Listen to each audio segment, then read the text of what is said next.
जो है उसका एक रिकैप करवाऊंगा आपको, जो आपके आगामी जितने भी एग्जाम्स हैं, चाहे वो आरएस का एग्जाम हो, संगणक का एग्जाम हो, जूनियर अकाउंटेंट है, सब में बहुत ज्यादा बेनिफिशियल होने वाला है। आप 75 क्वेश्चन को आराम से तसल्ली से बैठ के सोचिए, समझिए, और फिर हम इन क्वेश्चन आंसर को सॉल्व करने की कोशिश करेंगे। ठीक है, सबसे पहले क्वेश्चन देखते हैं हम लोग।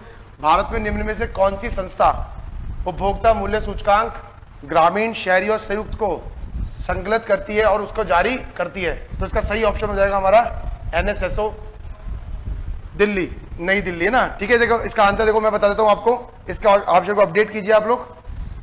23 मई 2019 को एनएसएसओ प्लस सीएसओ दोनों को गवर्नमेंट ने मर्ज कर दिया और एक नया ऑर्गेनाइजेशन बना दिया एनएसओ। इसका मतलब होता है national statistics organization, national statistics organization, राष्ट्रीय सांख्यिकी आयोग, राष्ट्रीय सांख्यिकी आयोग। आप इसको अपडेट कीजिए क्वेश्चन को, ये नया क्वेश्चन है, इसका ऑप्शन होगा बी एनएसओ। ठीक है, नेशनल सैंपल सर्वे ऑर्गेनाइजेशन। ठीक है, एनएसओ का नाम याद कीजिए, मोस्ट इंपोर्टेंट है, लिख दिया मैंने आपको। 23 मई 2019 को सेंट्रल गवर्नमेंट ने एनएसएसओ और सीएसओ को दोनों को मर्ज किया, एनएसओ बनाया, नेशनल स्टैटिस्टिक्स ऑर्गेनाइजेशन, राष्ट्रीय सांख्यिकी आयोग। ठीक है, अगले क्वेश्चन की तरफ चलते हैं।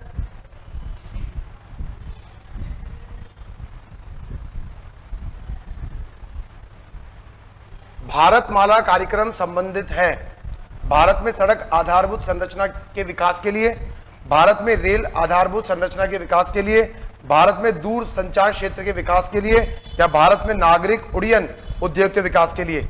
मोस्ट इंपॉर्टेंट है भारतमाला। देखिए इसका सही आंसर हो जाएगा आंसर नंबर ए, लिखिए आंसर नंबर ए, भारत में सड़क अवसंरचनात्मक संरचना के विकास के लिए, इसको बोलते हैं इंफ्रास्ट्रक्चर डेवलपमेंट के लिए, इंफ्रास्ट्रक्चर डेवलपमेंट के लिए मोस्ट इंपॉर्टेंट है। और भारत सरकार के rail transportation and highway ministry के अंडर में आता है। ठीक है, इंफ्रास्ट्रक्चर डेवलपमेंट के लिए, भारत में सड़क आधारभूत संरचना के विकास के लिए। आगे चलिए, भारत में पहली जनगणना कब हुई? Most important questions. भारत में पहली जनगणना लिखिए 1872 में, लेकिन विधिवत रूप से कब से स्टार्ट हुई? 1881 से। मोस्ट इंपॉर्टेंट है, पहली जनगणना की बात कर रहे हैं तो देखिए समझिए, यहां पे 1972 की बात कर ले, लेकिन अगर विधिवत रूप से पूछा जाए एग्जाम में तो हम किसको टिक करके जाएंगे एग्जाम में? लिखिए 81 से। लॉर्ड मेयो के समय स्टार्ट की गई थी, ये भी मोस्ट इंपॉर्टेंट है, लिखिए विधिवत रूप से 81 में, हर 10 साल में एक बार की जाती है। कौन करता है? लिखिए भारत में कौन करता है? देखिए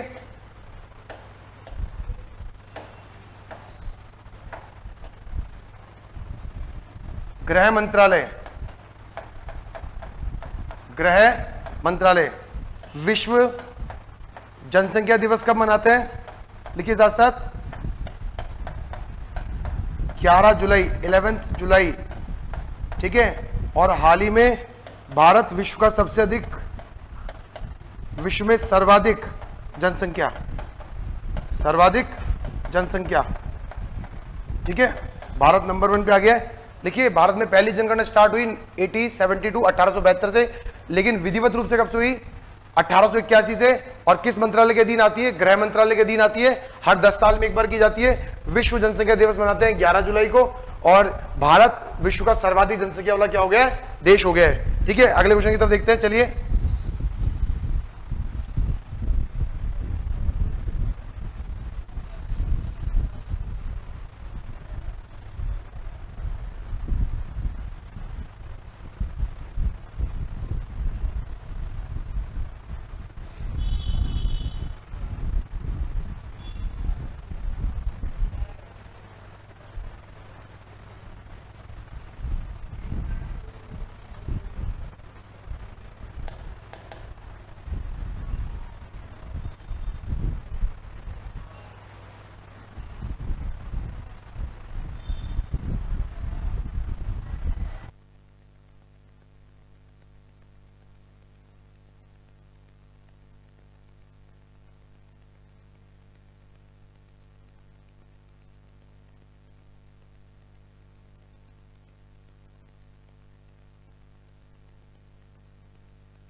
देखिए फोर्थ क्वेश्चन देखिए, निम्नलिखित कथनों में से कौन सा कथन भारतीय अर्थव्यवस्था की प्रकृति को दर्शाता है?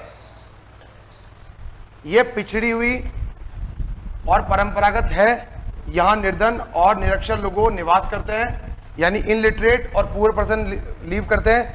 यह अविकसित है, ठीक है, तथा विकासशील है। विकासशील का मतलब होता है डेवलपिंग, इसको थोड़ा सही कीजिए। दूसरा, यह अभी भी हिंदू विकास दर के पथ पर ही चल रही है। तो इसका सही आंसर होगा अभी भी अर्धविकसित है, यानी अंडर डेवलप है और डेवलपिंग नेशन के अंदर है। लिखिए इसको, पहली बात तो लिखिए भारतीय अर्थव्यवस्था जो होती है, लिखिए पहले इसकी प्रकृति लिखिए मिश्रित है, मतलब ये मिक्स इकोनॉमी है। मिक्स इकोनॉमी का मतलब क्या हो गया? यहां पे पूंजीपति यानी कैपिटलिस्ट प्लस सोशलिस्ट, हिंदी में लिखिए इसको पूंजीवाद प्लस समाजवाद, इन दोनों को मिला के क्या हो गया? मिश्रित अर्थव्यवस्था।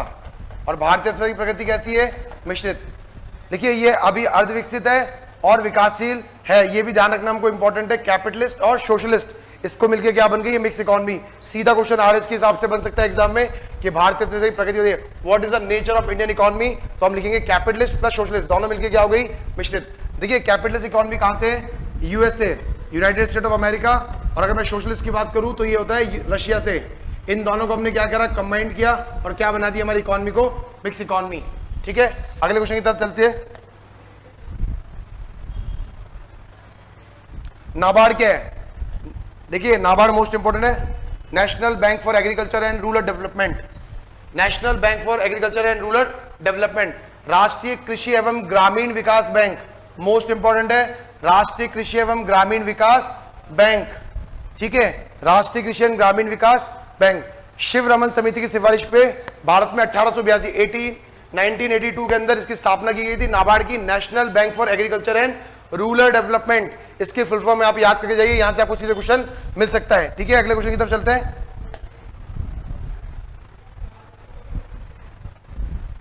बिल्कुल देखिए बेटा, भारत में सकल घरेलू उत्पाद जीडीपी की बात करते हैं के अनुमान के लिए कौन सा आधार वर्ष है? आधार वर्ष को हम लोग क्या बोलते हैं? Base year. क्या बोलते हैं? Base year. देखो दो तरह के ईयर होते हैं, एक तो बेस ईयर होता है और एक करंट ईयर होता है। बेस ईयर और करंट ईयर। देखिए एक फॉर्मूला लिखते हैं हम लोग, जीडीपी डिफ्लेक्टर। जीडीपी डिफ्लेक्टर कैसे निकालते हैं? मोस्ट इंपॉर्टेंट है, लिखिए nominal GDP upon real GDP into 100। इसका मतलब क्या होता है? नॉमिनल जीडीपी का मतलब लिखिए इसको, लिखिए वर्तमान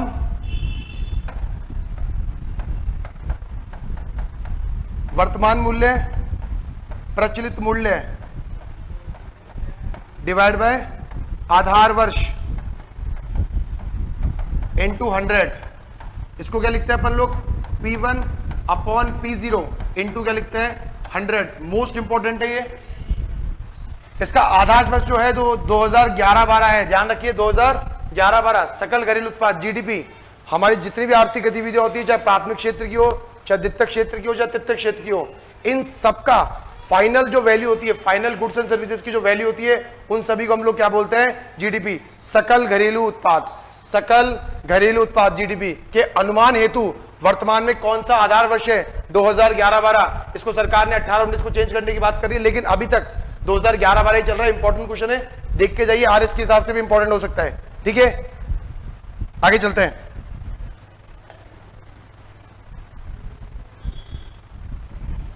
बिल्कुल बहुत अच्छा क्वेश्चन है। देखो गत कुछ वर्षों में विश्व में भारत सरकार की नीतियां यानी policy of government of India में काफी चेंजेस देखने को मिल रहे हैं। ये चेंजेस किस वजह से देखने को मिल रहे हैं? देखिए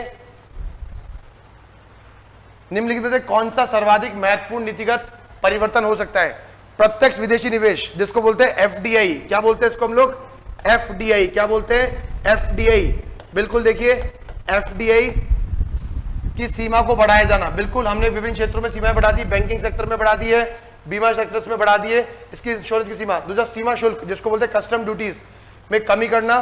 दूसरा एशिया के कुछ देशों के साथ में मुक्त व्यापार को वृद्धि करना। बिल्कुल अभी हमने एफटीए करा है, फ्री ट्रेड एग्रीमेंट करा है यूएई के साथ में और ऑस्ट्रेलिया के साथ में। ये क्वेश्चन भी इंपॉर्टेंट है। विदेशी संस्थागत निवेश इसको बोलते हैं एफआईआई। एफआईआई से संबंधित व्यवधानों को हटाए जाना, रिस्ट्रिक्शन को हमने क्या कर दिया, अबॉलिश कर दिया, उसको हटा दिया। इसका सबसे बेस्ट और सुटेबल जो आंसर होगा वो प्रत्यक्ष विदेशी निवेश की सीमा को बढ़ाना। जितना हम एफडीआई के अंदर बढ़ाएंगे, फॉरेन इन्वेस्टर जो होंगे वो भारत में क्या करेंगे, इन्वेस्ट करेंगे। इससे भारत का क्या बढ़ेगा, फॉरेन रिजर्व बढ़ेगा। और जब भारत का फॉरेन रिजर्व बढ़ेगा तो उसको कौन कस्टोडियन करेगा, आरबीआई। कौन करेगा, आरबीआई। ये क्वेश्चन लिखिए इंपॉर्टेंट कि भारत में जो हमारा फॉरेन रिजर्व है उसका कस्टोडियन कौन है, आरबीआई। फॉरेन रिजर्व जो होता है उसका कस्टोडियन कौन होता है, आरबीआई। कस्टोडियन जो होता है वो कौन होता है, आरबीआई। लिखिए इंपॉर्टेंट क्वेश्चन है, रिजर्व बैंक ऑफ इंडिया। आगे इस पे बहुत सारे क्वेश्चन आएंगे, वो भी अपडेट करूंगा। तो क्वेश्चन नंबर इसका कौन सा आंसर हो जाएगा, क्वेश्चन नंबर ए। आगे चलिए फटाफट।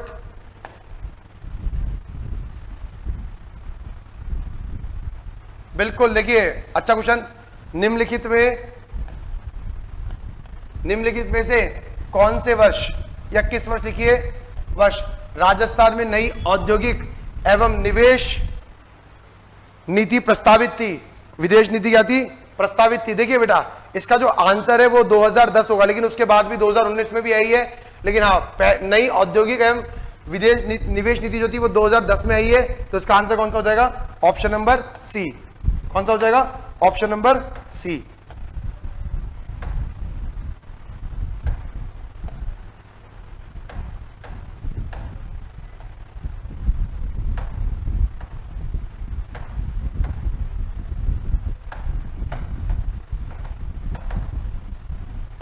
सी लिखो इसका आंसर, आंसर नंबर सी।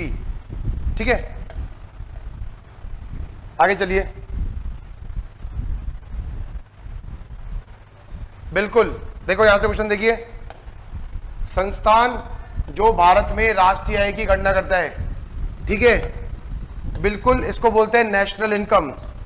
देखिए मैं आपको बता देता हूं, नेशनल इनकम साइमन कुजनेटस थे जिनको मोस्ट इंपॉर्टेंट है नेशनल इनकम की जो फील्ड के अंदर नोबेल प्राइज मिला था, इसके ऊपर बात करना है। संस्थान जो भारत में राष्ट्रीय आय की गणना करता है, इसका जो सही आंसर है, पहले सीएसओ हुआ करता था, लेकिन मैंने बताया 23 मई 2019 के बाद सेंट्रल गवर्नमेंट ने एनएसएसओ और सीएसओ को क्या कर दिया, मर्ज कर दिया और इसके स्थान पे एक नई चीज बना दी, इसका होता है राष्ट्रीय सांख्यिकी संगठन। तो इसका सही ऑप्शन हो जाएगा हमारा ऑप्शन नंबर सी। स्टार लगा के ये एनएसओ, नेशनल स्टैटिस्टिक्स ऑर्गेनाइजेशन, जिसका हेडक्वार्टर कहां पर है, न्यू दिल्ली।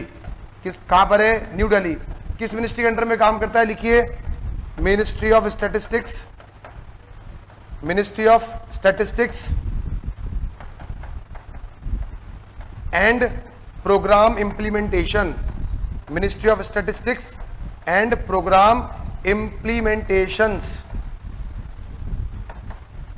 ठीक है, वित्त आयोग होगा नहीं हमारा, इसका इनका जाना ना, इनका जो आर्टिकल है वो 280 दे रखा है इंडियन कॉन्स्टिट्यूशन, मोस्ट इंपॉर्टेंट है। वर्तमान में कौन सा चल रहा है, 15वें वित्त आयोग चल रहा है। इनके अध्यक्ष कौन है, एनके सिंह। इस साल आईएएस प्रीलिम्स एग्जाम में 15 फाइनेंस कमीशन की क्या आई थी, रिकमेंडेशन आई थी, और उसका क्वेश्चन बहुत इंपॉर्टेंट है, आरएस में भी आ सकता है। और ये का ये same question assistant provident fund commissioner के एग्जाम में भी पूछा कि इनमें से कौन सी, which of the following is not in the recommendation of 15th finance commission, इनमें से कौन सी 15वें वित्त आयोग की सिफारिशें या स्तुतियां नहीं है। मोस्ट इंपॉर्टेंट है 15वां वित्त आयोग, एनके सिंह। और राजस्थान के संदर्भ में याद करो, राजस्थान में इस समय कौन सा चल रहा है, 6ठा वित्त आयोग, जिसके अध्यक्ष कौन है, प्रद्युमन सिंह। इसके अंदर 2 सदस्य हैं, एक तो लक्ष्मण सिंह और दूसरा है अशोक लाहौटी। ये दोनों के दोनों क्वेश्चन आपको इंपॉर्टेंट मार्क करने, राजस्थान के एग्जाम में आ सकता है, राजस्थान के करंट अफेयर्स के पेपर के अंदर। ठीक है, आगे चले इसका। ठीक है, बिल्कुल राजा चे चलैया, चलैया लिखिए, समिति का संबंध इनमें से किस क्षेत्र से है, मोस्ट इंपॉर्टेंट है, लिखिए किस संबंध से है, लिखिए कर सुधार, टैक्स रिफॉर्म। किससे बेटा, टैक्स रिफॉर्म से। अब बता देता हूं मैं आपको, डायरेक्ट टैक्सेस और इनडायरेक्ट टैक्सेस। अगर मैं डायरेक्ट टैक्स की बात करूं तो इस समय इनकम टैक्स जिसको आयकर बोलते हैं, और एक देर का कॉरपोरेशन टैक्स जिसको हम लोग क्या बोलते हैं, कॉरपोरेशन टैक्स जिसको हम लोग बोलते हैं निगम कर। ठीक है। दूसरा इनडायरेक्ट टैक्सेस। ठीक है, यहां समझिए, एक तो आता है जीएसटी, एक कस्टम लिखिए, जीएसटी और कस्टम, यानी जीएसटी में पहले सारे टैक्स आ गए, एक्साइज इसमें समराइज हो गया, और ये भी ध्यान रखिए ऐसा ही हो गया। वो जीएसटी के अंदर देखिए, एक तो हमारा सर्विस टैक्स हो गया,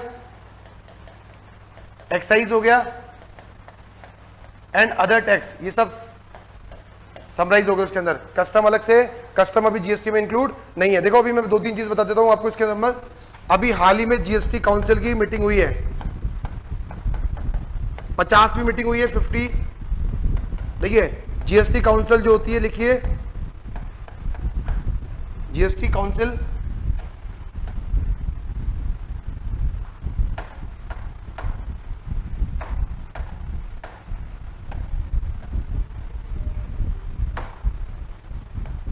लिखिए जीएसटी काउंसिल, देखो आर्टिकल लिखो 279A स्टैब्लिशमेंट। दूसरा लिखिए इसके चेयरमैन जो होते हैं फाइनेंस मिनिस्टर,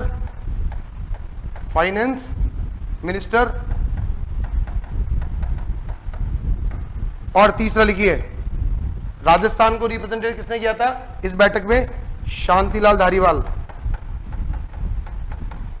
मोस्ट इंपॉर्टेंट है, 50वीं मीटिंग हुई है, और हाल ही में इन्होंने जो ऑनलाइन गेमिंग है उस पर रेट बढ़ा दी टैक्स की, कितनी, 28%। जीएसटी काउंसिल याद कीजिए, मोस्ट इंपॉर्टेंट है, 279A of Indian constitution. Chairman जो होते हैं फाइनेंस मिनिस्टर होते हैं, और राजस्थान को रिप्रेजेंटेट किसने किया था अभी हाल ही में, शांतिलाल धारीवाल ने। और इस मीटिंग के अंदर ऑनलाइन गेमिंग के अंदर 28% क्या बढ़ा दी थी, टैक्स रेट बढ़ाई थी। मोस्ट इंपॉर्टेंट है, क्वेश्चन एग्जाम में आ सकता है जीएसटी काउंसिल पे। कब लागू हुआ हिंदुस्तान में, 1 जुलाई 2017। मोस्ट इंपॉर्टेंट है। हाँ, उस समय देश के प्रधानमंत्री जो थे वो नरेंद्र मोदी थे, और उस समय जो देश के वित्त मंत्री थे वो अरुण जेटली थे, और देश के जो राष्ट्रपति थे वो प्रणब मुखर्जी थे। मोस्ट इंपॉर्टेंट चीजें, प्रधानमंत्री कौन थे, नरेंद्र मोदी, वित्त मंत्री कौन थे, अरुण जेटली, और दूसरा उस समय देश के जो राष्ट्रपति थे वो प्रणब मुखर्जी। तीनों के तीनों को आपको याद करना है, हो सकता है एग्जाम में आ जाए। अब आरएस के अंदर 2021 का क्वेश्चन था, किस वर्ष रेल बजट को आम बजट के साथ में हमने मिला दिया। 2017-18 का जो बजट था उसको रेल बजट को आम बजट के साथ में हमने क्या कर दिया, मर्ज कर दिया। तो ऐसे क्वेश्चन भी एग्जाम में आ सकते हैं। 17-18 का बजट आप याद करके जाइए एग्जाम के लिए। ठीक है, आगे चलें। बिल्कुल, JNNURM का विस्तृत रूप क्या है, का विस्तृत रूप क्या है बताइए। मोस्ट इंपॉर्टेंट लिखिए, जवाहरलाल नेहरू राष्ट्रीय शहरी नवीनीकरणीय मिशन। ठीक है, इसको स्टार लगाइए। फर्स्ट जवाहरलाल नेहरू राष्ट्रीय नेशनल अर्बन, लिखिए रिकंस्ट्रक्शन मिशन या रिविजनलाइज मिशन, याद कीजिए, मोस्ट इंपॉर्टेंट है। जवाहरलाल नेहरू राष्ट्रीय शहरी नवीनीकरणीय मिशन। ठीक है, इसमें से समझाने कोई चीज नहीं है, आगे चलती है। ठीक है, आगे चलते हैं। 12वां, भारत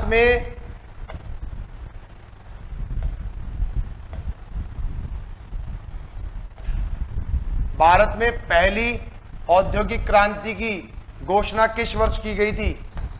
मोस्ट इंपॉर्टेंट है, भारत में पहली औद्योगिक क्रांति की शुरुआत कब की गई थी, 1948।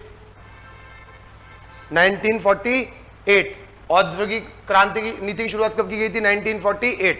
देखिए मैं आपको 2-3 चीज बताता हूं, आगे 1-2 क्वेश्चन मैंने और डाले जो मुझे लगता है इंपॉर्टेंट हो सकते हैं। ठीक है,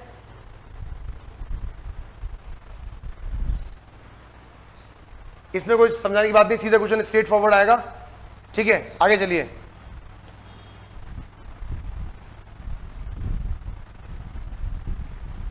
बिल्कुल, देखिए निम्नलिखित में से कौन सा मानव विकास का माप नहीं है। यहां पे हम लोग बहुत इंपॉर्टेंट बात करते हैं और ये क्वेश्चन आरएस के लिए मोस्ट इंपॉर्टेंट है। देखो मैं बात करता हूं, मैं सबसे पहले आपको HDI ह्यूमन डेवलपमेंट इंडेक्स की बात करता हूं। ये कब स्टार्ट हुआ? 1990s में स्टार्ट हुआ। कौन इशू करता है? UNDP, united nation development programme.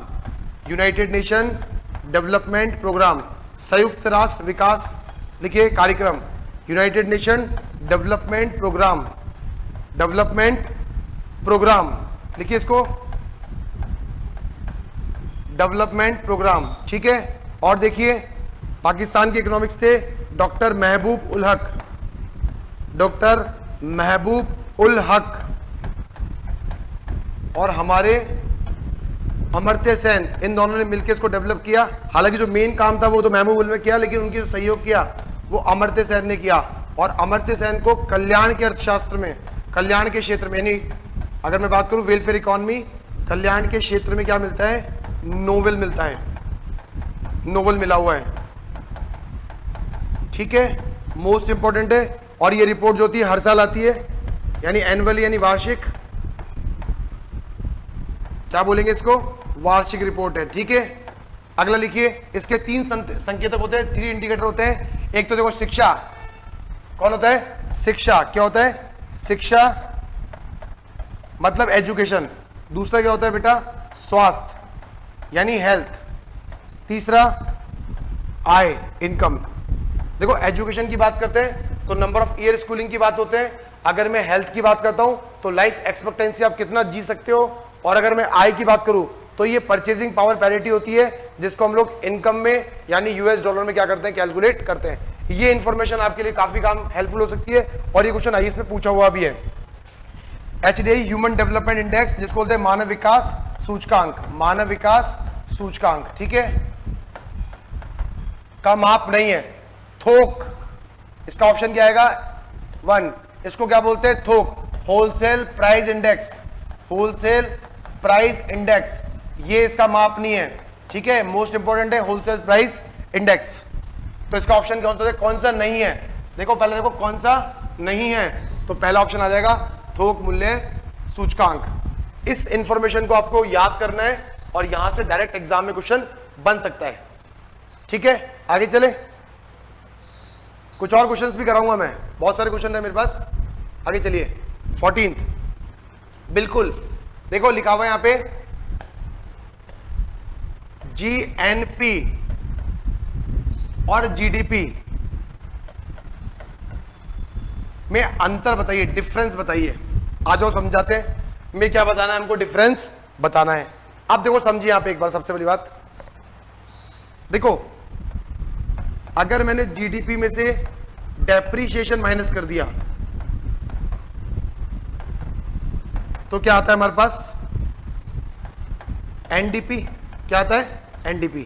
अगर GDP, अगर मैंने सकल घरेलू उत्पाद में से, अगर मैंने सकल घरेलू उत्पाद में से मूल्यह्रास, डेप्रीशिएशन को माइनस कर दिया तो ये क्या बन जाएगा? शुद्ध सकल उत्पाद, शुद्ध सकल उत्पाद, ठीक है, शुद्ध सकल उत्पाद। अब देखो, अब देखो, अगर मैंने देखो, अगर GNP में से डेप्रीशिएशन माइनस कर दिया तो NNP बन जाएगा फैक्टर कॉस्ट, ठीक है। तो इन दोनों का बीच का जो डिफरेंस होता है उसको हम लोग क्या बोलते हैं? Net factor income from abroad. विदेशों से होने वाली आय की बात करते हैं हम लोग, विदेशों से होने वाली आय की बात करते हैं, net factor income from abroad. अब देखो यहां 1 से 2 3 समझा देता हूं। अगर GDP फैक्टर कॉस्ट मतलब फैक्ट्रीज के अंदर होती है, तो जब वो फैक्ट्री कॉस्ट फैक्ट्री में होती है और जब वो मार्केट में आती है तो फैक्टर कॉस्ट में हम लोग प्लस कर देते हैं इनडायरेक्ट टैक्सेस को, क्योंकि टैक्स लगते हैं, टैक्स किसी भी चीज की कीमत को बढ़ा देते हैं। और गवर्नमेंट जो सब्सिडी देती है उसको हम लोग क्या कर देते हैं? माइनस कर देते हैं। तो अगर GDP फैक्टर कॉस्ट में हमने प्लस कर दिया इनडायरेक्ट टैक्सेस और माइनस कर दी सब्सिडी, तो ये बन जाएगी GDP एट मार्केट प्राइस। इस GDP एट मार्केट प्राइस जो हो गई, ये हमारी चीज आती है मार्केट में बिकने के लिए। और एक एक चीज और याद करना, अगर एनएनपी फैक्टर कॉस्ट पे दे रखी होती है तो इसे ही हम लोग क्या बोलते हैं, राष्ट्रीय आय, नेशनल इनकम। मोस्ट इंपॉर्टेंट लिखिए। तो क्या हो गया, विदेशों से प्राप्त शुद्ध आय, तो नेट फैक्टर इनकम फ्रॉम क्या हो जाएगा हमारा, एब्रॉड हो जाएगा। ऑप्शन नंबर सी सही है इसका। आगे चलिए,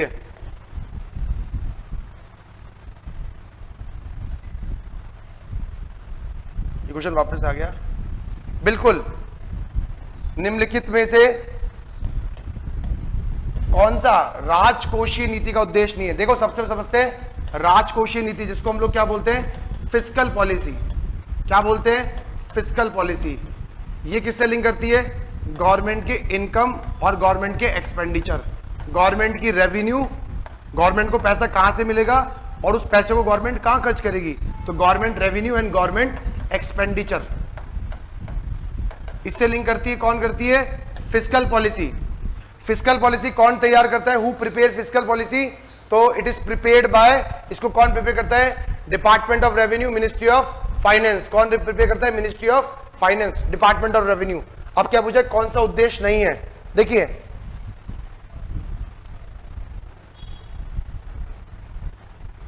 राष्ट्रीय आय के पुनः वितरण, देखिए इसमें देखो कंपनियों की दर में वृद्धि करना, इसमें कंपनियों की दर में वृद्धि करना, बफर स्टॉक, स्टॉक में वृद्धि करना, रोजगार के अवसरों में वृद्धि करना और राष्ट्रीय आय के पुनर्वितरण, रीडिस्ट्रीब्यूशन में वृद्धि करना। ये इसका क्या है, प्रमुख उद्देश्य है। तो इसका जो ऑप्शन होगा, ऑप्शन बी जो होगा वो इसका सही ऑप्शन होगा। ऑप्शन बी जो है इसका सही होगा। ये इसका उद्देश्य नहीं है, बफर स्टॉक में वृद्धि करना ये राजकोषीय नीति का उद्देश्य नहीं है। ये क्वेश्चन दोनों याद कीजिए, फिस्कल पॉलिसी और मॉनेटरी पॉलिसी। फिस्कल पॉलिसी होती है वो गवर्नमेंट ऑफ इंडिया तैयार करती है, यहाँ पे गवर्नमेंट के इनकम और एक्सपेंडिचर की बात होती है, और एक और होती है मॉनेटरी, और एक होती है मॉनेटरी पॉलिसी। मॉनेटरी पॉलिसी इसको बोलते हैं मौद्रिक नीति, जो कौन प्रिपेयर करता है, आरबीआई। कौन प्रिपेयर करता है, आरबीआई।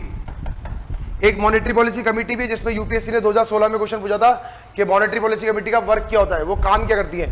मॉनेटरी पॉलिसी के जो चेयरमैन होते हैं वो आरबीआई के गवर्नर होते हैं। इसमें टोटल 6 मेंबर होते हैं, 3 मेंबर तो होते हैं आरबीआई से और 3 मेंबर होते हैं गवर्नमेंट ऑफ इंडिया से। मोस्ट इंपॉर्टेंट है, इसको याद कर जाइए, मॉनेटरी पॉलिसी कमेटी। इसके वर्क क्या होते हैं, हर 2 महीने बाद ये अपनी मीटिंग को क्या करती है, रिव्यू करती है। तो यहां पे ध्यान रखना, बी ऑप्शन जो है वो इसका सही ऑप्शन है। कौन सा उद्देश्य नहीं है, एग्जाम में इसको जरूर ढंग से पढ़ना, नहीं है को। ठीक है, आगे चलते हैं।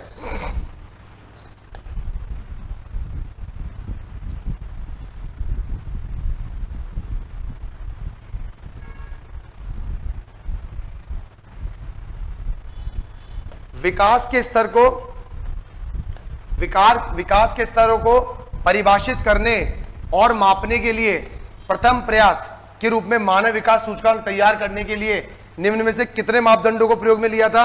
ये मैंने अभी आपको थोड़ी देर पहले क्वेश्चन कराया भी था, थोड़ी देर पहले कराया। शिक्षा, स्वास्थ्य और आय, देखो कितने पैरामीटर आ जाएंगे, 3। कितने आ जाएंगे, 3। शिक्षा, एजुकेशन हो गया, स्वास्थ्य को बोलते हैं हेल्थ, और तीसरी होती है आय। आय मतलब इनकम की बात करते हैं हम लोग। तो फर्स्ट, सेकंड और 3 तीनों ऑप्शन है, तीनों याद करके जाइए। 1990 में बनाया गया और पाकिस्तान के इकोनॉमिस्ट डॉक्टर महबूब उल हक ने बनाया।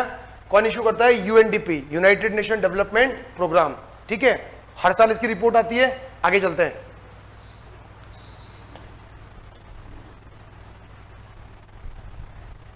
बिल्कुल, ये क्वेश्चन आईएएस का क्वेश्चन है। 12वीं पंचवर्षीय योजना का इनमें से कौन सा कथन सत्य नहीं है, कौन सा कथन सत्य है। ठीक है, 12वीं योजना के संदर्भ में कौन सा कथन सत्य है। ये 12th फाइव ईयर प्लान की बात कर रहे हैं, जो कि 2012 से 2017 के बीच में था। इसके बाद भारत में कोई भी पंचवर्षीय योजना नहीं बनी। देखिए, उपभोग निर्धनता अनुपात को योजना के अंत तक 10% से क्या करना, कम करना, ये इसका सही बिल्कुल उद्देश्य है। ठीक है, अगला देखिए, गैर कृषि क्षेत्रों में 5 करोड़ रोजगार के अवसर सृजित करना, यानी जिसको हम लोग बोलते हैं नॉन एग्रीकल्चर एरियाज में 5 करोड़ जॉब। ठीक है, जॉब क्रिएट करना। अक्षय ऊर्जा, रिन्यूएबल एनर्जी को 3000 मेगावाट ऊर्जा क्षमता में सृजन करना, उसको रिकॉर्ड। इसका ऑप्शन हो जाएगा उपयुक्त सभी। डी ऑप्शन है 12वीं पंचवर्षीय योजना के संदर्भ में कौन सा कथन सत्य है, तो इसका ऑप्शन कौन सा हो जाएगा, ऑप्शन नंबर डी।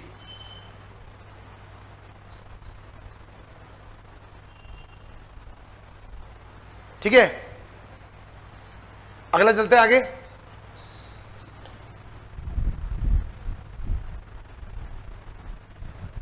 बिल्कुल, बोकारो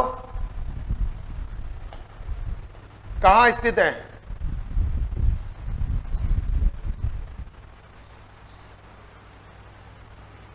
बिल्कुल बेटा, द्वितीय पंचवर्षीय योजना के अंदर कुछ देशों के सहयोग से भारत में कुछ संयंत्र स्थापित किए गए थे, कुछ इंडस्ट्रीज स्टैब्लिश की गई थी, जिसमें बोकारो जो पड़ता है वो कहां पड़ता है बेटा, झारखंड में।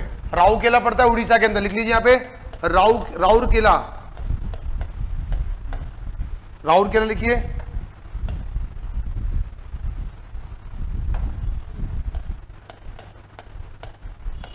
उड़ीसा, ठीक है, तो इसका आंसर कौन सा होगा, झारखंड।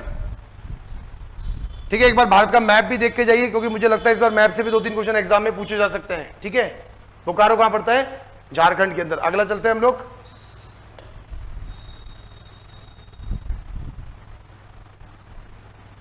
तीसरी पंचवर्षीय योजना कब शुरू हुई? तीसरी पंचवर्षीय योजना कब शुरू हुई? देखिए, पहली स्टार्ट हुई 1951 से 1956 के बीच में, जिसमें हमने किसको प्रमोट किया, एग्रीकल्चर को प्रमोट किया। एग्रीकल्चर को क्या किया हमने, प्रमोट किया। फिर 1956 से 1961 के अंदर हुई। ठीक है, इसमें हमने किसकी बात करी बेटा, इंडस्ट्रीज की बात करी। किसकी बात करी, इंडस्ट्रीज को डेवलपमेंट करना पड़ेगा।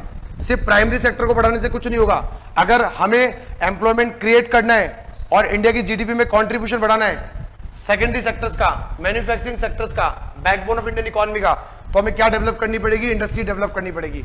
लेकिन उन्होंने पूछा कि इसकी शुरुआत कब हुई। देखिए आगे चलते हैं।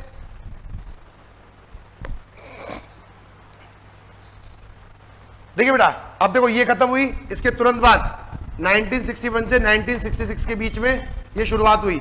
और जितनी भी स्कीम्स होती है वो हमेशा first day of financial year, 1 अप्रैल 1961 से 31 मार्च 1966 के बीच में क्या हुई, थर्ड स्कीम हुई।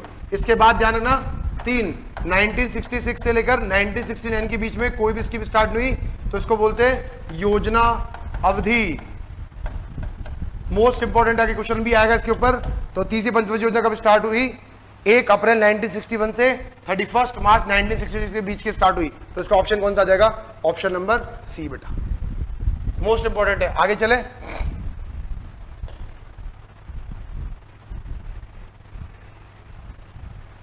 बिल्कुल, तीसरी पंचवर्षीय योजना का मॉडल किसने प्रस्तुत किया?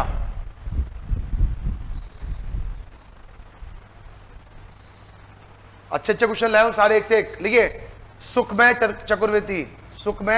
चक्रवर्ती, इन्होंने क्या हुआ, थर्ड पंचवर्षीय योजना का मॉडल प्रस्तुत किया। तो सी ऑप्शन इसका सही आंसर आ जाएगा। आगे चले, बिल्कुल, भारतीय खाद्य निगम FCI, भारतीय खाद्य निगम की स्थापना कब की गई? लिखिए 1965, जिसका मुख्यालय कहां पर है, नई दिल्ली, न्यू दिल्ली। लिखिए FCI। चले आगे, श्वेत क्रांति का संबंध किससे है? Most important, operation flood. देखिए इसको कुछ बता देता हूं मैं आपको। वर्गीस कुरियन लिखिए, वर्गीस कुरियन। देखिए इसको क्या क्या बोलते हैं, इसका संबंध है दूध उत्पादन से। किससे? दूध उत्पादन से। इसको बोलते हैं ऑपरेशन फ्लड। क्या बोलते हैं? Operation flood. मोस्ट इंपॉर्टेंट है, ठीक है। दूसरा लिखिए आनंद, गुजरात के अंदर अमूल,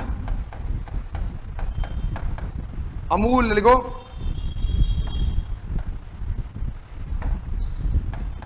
अमूल दूध से है, ठीक है। यहां पे आप देखो, यहां पे एक और नाम लिखा है, डॉक्टर MS स्वामीनाथन, जिनको क्या बोलते हैं? हरित क्रांति के जनक। ग्रीन रेवोल्यूशन के फादर, हरित क्रांति के जनक कहा जाता है? लिखिए एमएस स्वामीनाथन को। तो इसका आंसर कौन सा हो जाएगा? सी। मोस्ट इंपॉर्टेंट है, ऑपरेशन फ्लड का संबंध किससे है? ठीक है, देखिए दूध उत्पादन। और अभी हाल ही में फरवरी 2022 में भारत विश्व के नंबर 1 देश में आ चुका है, first country in a world milk production में और कंजम्पशन के अंदर। ध्यान रखना, पूरे वर्ल्ड का 24% जो मिल्क है हम प्रोड्यूस करते हैं। ये क्वेश्चन इस साल असिस्टेंट प्रोविडेंट फंड कमीशन के पेपर में पूछा गया और ये डायरेक्ट क्वेश्चन था प्रेस इंफॉर्मेशन ब्यूरो, पीआईबी से। Press information bureau central government का, press information bureau, direct question था वहां से। ठीक है, आप याद कीजिए इसका आंसर। तो इसका आंसर कौन सा हो जाएगा? सी। आगे चलिए, बेरोजगारी हटाओ,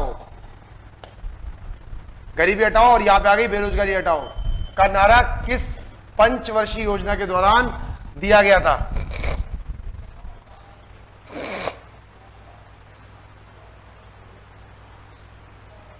देखो बेटा, छठी पंचवर्षीय योजना के दौरान दिया गया था। और गरीबी हटाओ 5वीं पंचवर्षीय, लिख दिया यहां पे, साथ साथ लिखते जाइए।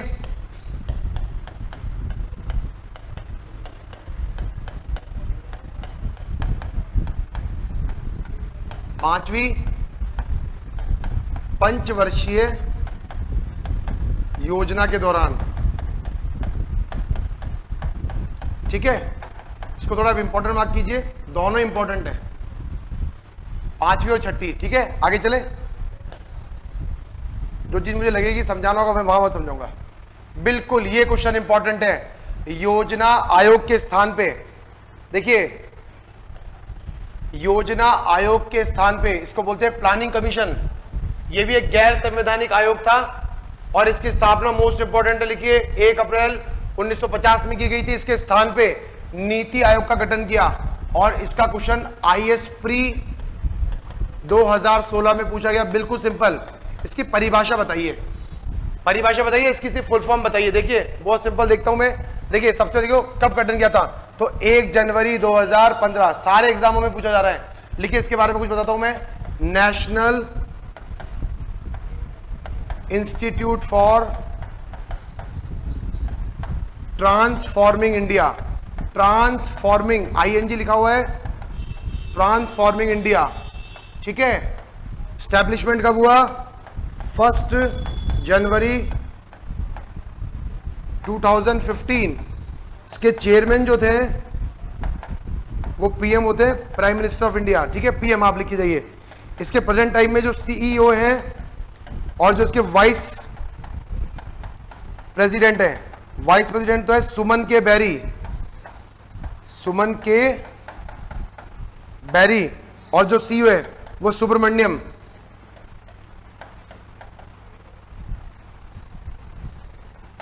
ठीक है, national institute for transforming India 1 जनवरी 2015 को हुई।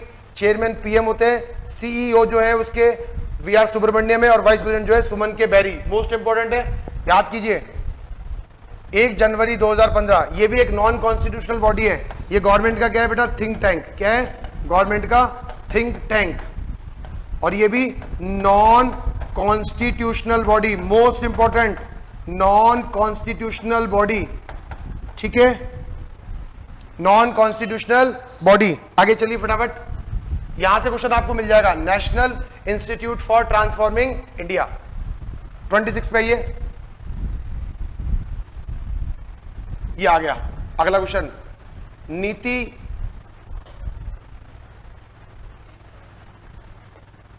नीति आयोग से आप क्या समझते हैं?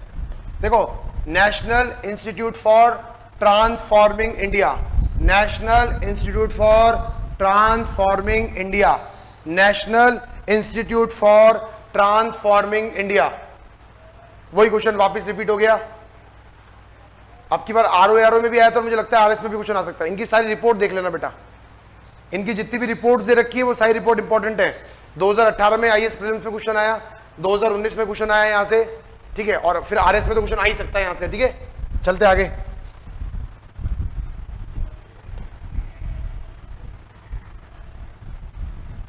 बिल्कुल, the plan economy for India,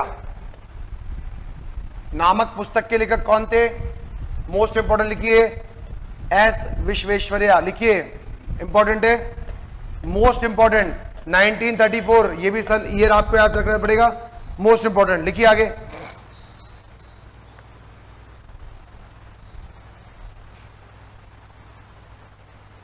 चलिए आगे चलिए, 28 पे चलिए।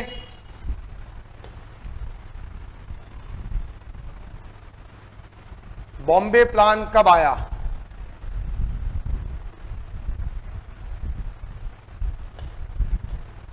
बॉम्बे प्लान कब आया? 1944 में। कुछ उद्योगपति मिले मुंबई के, उन सब ने मिलकर क्या बनाया? एक समूह बनाया जिसको बोलते हैं टाटा बिरला ग्रुप। क्या बोलते हैं? टाटा बिरला ग्रुप। तो मुंबई प्लान कब आया? 1944 में। स्टार क्वेश्चन लगाइए, हो सकता है एग्जाम में आ जाए यहां से क्वेश्चन। ठीक है, आगे चलिए।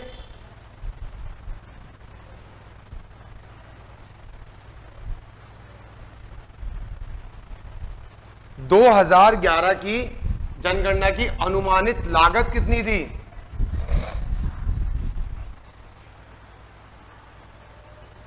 अच्छा क्वेश्चन है, देखो इसकी लागत जो थी वो 2200 करोड़ के आसपास थी। कितनी थी?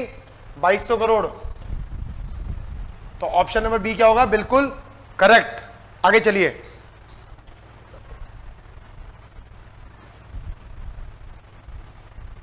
तीसरा, सबसे कम जनसंख्या वाला केंद्र शासित प्रदेश, केंद्र शासित प्रदेश कौन सा है?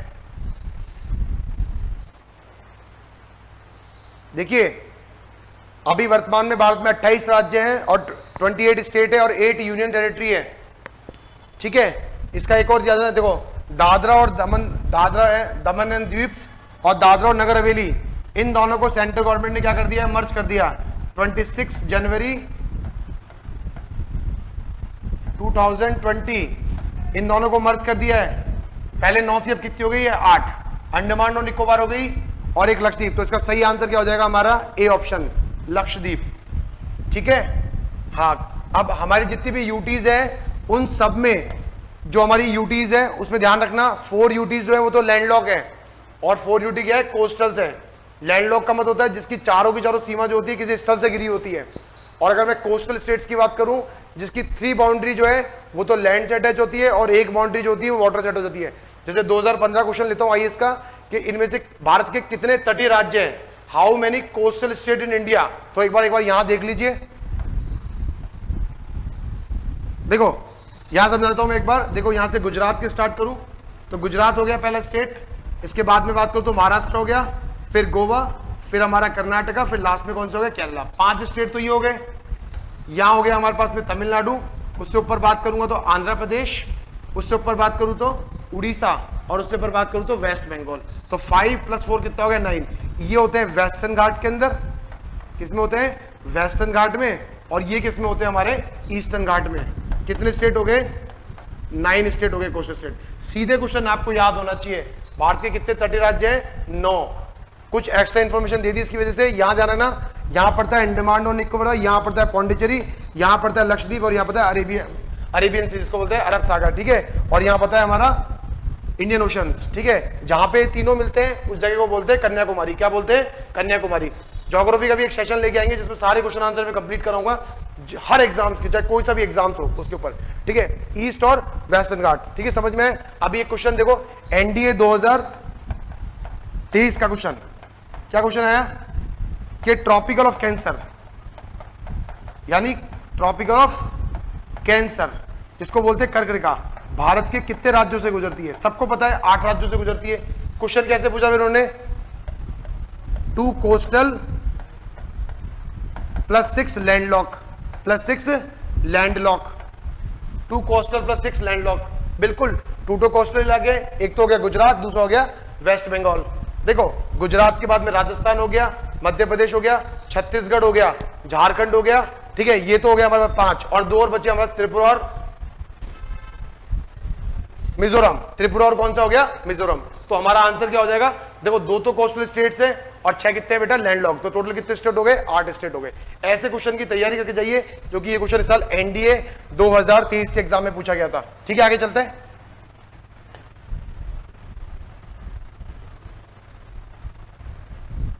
2011 की जनगणना के अनुसार, है ना, सेंसस के हिसाब से सबसे कम घनत्व, जनसंख्या घनत्व की बात करते हैं। अब देखो प्रति एक लिखो, प्रति वर्ग किलोमीटर में रहने वाले लोग देखिए,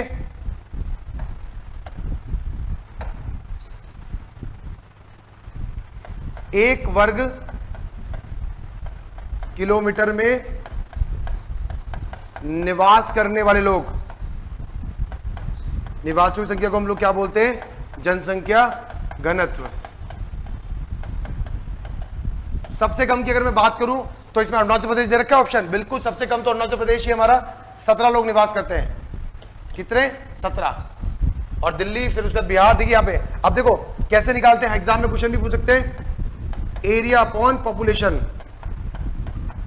एरिया अपॉन पॉपुलेशन ऐसे निकाले जाते हैं, यहां से ईस्ट वेस्ट नॉर्थ और साउथ के अंदर।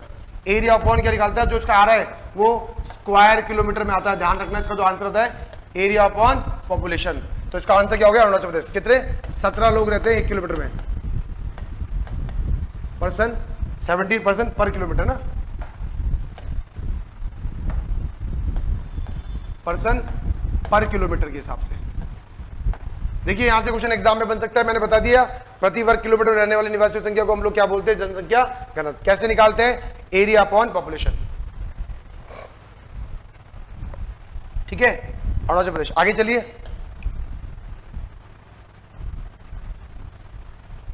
भारतीय, मोस्ट इंपॉर्टेंट, भारतीय आर्थिक सुधार के जनक किसको कहा गया है? Most important, doctor Manmohan Singh. देखिए जब 1990s की बात करूं तो ये एक नया कॉन्सेप्ट लेके आए थे जिसको बोलते हैं, उस समय देश के जो प्रधानमंत्री थे वो पीवी नरसिम्हा राव थे, और उस समय देश के जो फाइनेंस मिनिस्टर थे वो थे मनमोहन सिंह। तो इन दोनों ने एक मॉडल लेके आए जिसको बोलते हैं राव सिंह मॉडल। क्या बोलते हैं? राव सिंह मॉडल। इन्होंने 3 कॉन्सेप्ट लेके आए, एलपीजी, लिबरलाइजेशन, प्राइवेटाइजेशन और ग्लोबलाइजेशन, जिसको हम लोग क्या बोलते हैं? उदारीकरण, निजीकरण और बेटा वैश्वीकरण। और यहां से मैं 2-3 चीज बता दूं, 2023 में भारत को G20 की क्या मिली हुई है? मेंबरशिप मिली हुई है। G20 में 19 तो कंट्रीज है, प्लस क्या है? एक यूरोपियन यूनियन है। G20 का जो मोटो है, जो उसकी थीम है, G20 जो थीम है, लिख लीजिए इसको, वन अर्थ। वन अर्थ लिखिए, one family, one earth one family, और हम सबका क्या है? Common future. तो वन फ्यूचर, सीधा क्वेश्चन आएगा एग्जाम में, वन अर्थ वन फैमिली और वन फ्यूचर।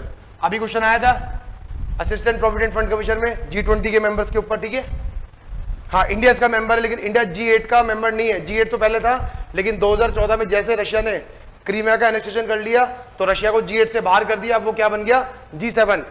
और अभी हाल ही में प्रधानमंत्री नरेंद्र मोदी G7 की मीटिंग को अटेंड करने के लिए जापान के एक शहर गए थे, नागासाकी और हिरोशिमा। इन दोनों को भी आपको अपडेट करना है। G20 की हाल ही में मीटिंग कहां पे हुई? जापान। करंट अफेयर्स का क्वेश्चन एग्जाम में आ सकता है। ठीक है, आ जाओ। हुआ डॉक्टर मनमोहन सिंह। ठीक है, तो राव सिंह मॉडल बोलते हैं 1990 में, उदारीकरण, निजीकरण और वैश्वीकरण। वसुदेव कुटुंबकम, संपूर्ण विश्व क्या हमारा परिवार है, वसुदेव कुटुंबकम। ठीक है, आगे चलती है, आगे चलिए। बिल्कुल, देखो यहां से अच्छा क्वेश्चन आया। 1991 में नई आर्थिक नीति, न्यू इकोनॉमिक पॉलिसी के तहत भारत में इनमें से कौन से क्षेत्र में सुधार के लिए सुधार को पेश किया गया? देखिए इसको क्वेश्चन को, एकाधिकार और प्रतिनिधित्व व्यापार संगठन अधिनियम में परिवर्तन किया गया, पूंजीगत वस्तु जिसको कैपिटल गुड्स के आयात की स्वतंत्रता दी गई, नगद आरक्षित अनुपात CRR की बात करते हैं हम लोग, और सर्वाधिक चयनित अनुपात में कमी की गई। इनमें से कौन सा सुधार किया गया? देखो सबसे पहले इसका फर्स्ट ऑप्शन हमारा बिल्कुल करेक्ट हो जाएगा। देखिए इसमें सी देखिए एक बार, नहीं किया गया, कौन सा? पेश नहीं किया गया। एक मिनट, देखिए इसमें जो लिखा ना पेश किया गया, तो इसका आंसर तो हमारा 1 हो जाएगा, और जिसमें लिखा पेश नहीं किया तो हमारा आंसर हो जाएगा सी। इससे हमें कोई मतलब नहीं है क्योंकि ये तो RBI से लिंक करता है सीधे, सी ऑप्शन। तो इसका अगर ऑप्शन की बात करूं तो इसका ऑप्शन क्या होगा? 1 फर्स्ट। आगे चलते हैं।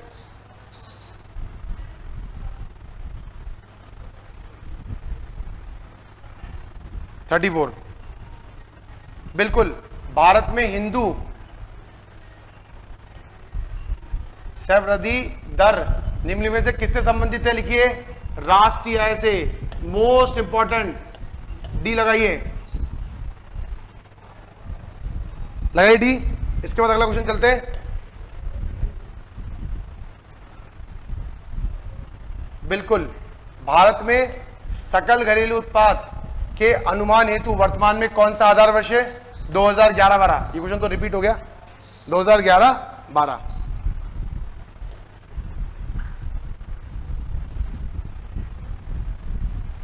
संस्थान जो भारत में राष्ट्रीय आय की गणना करता है, मैंने बता दिया था।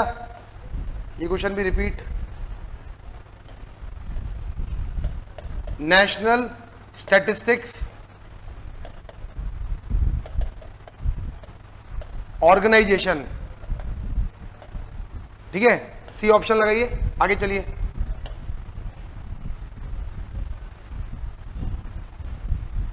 बिल्कुल, देखिए ये चीज मैंने आपको पहले पढ़ाई थी।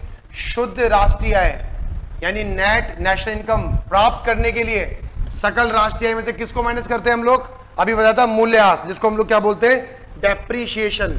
क्या बोलते हैं? डेप्रीशिएशन। और इसको एक टर्म्स और यूज करते हैं, consumption of fix assets. Consumption of क्या बोलते हैं? Fix assets. इस पॉइंट को आप याद करके जाइए, एग्जाम के लिए काफी इंपॉर्टेंट है।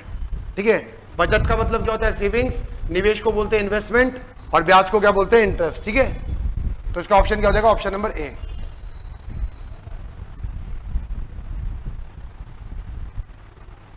बिल्कुल, निम्न में से कौन सा सही नहीं है? देखिए इस क्वेश्चन को स्टार लगाइए, आरएस के हिसाब से इंपॉर्टेंट है।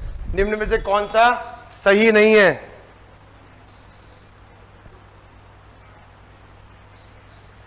देखो, अगर मैं बात करूं, मैंने लिखवाया था अगर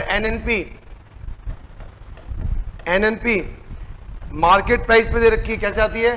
देखिए, GNP market price plus depreciation.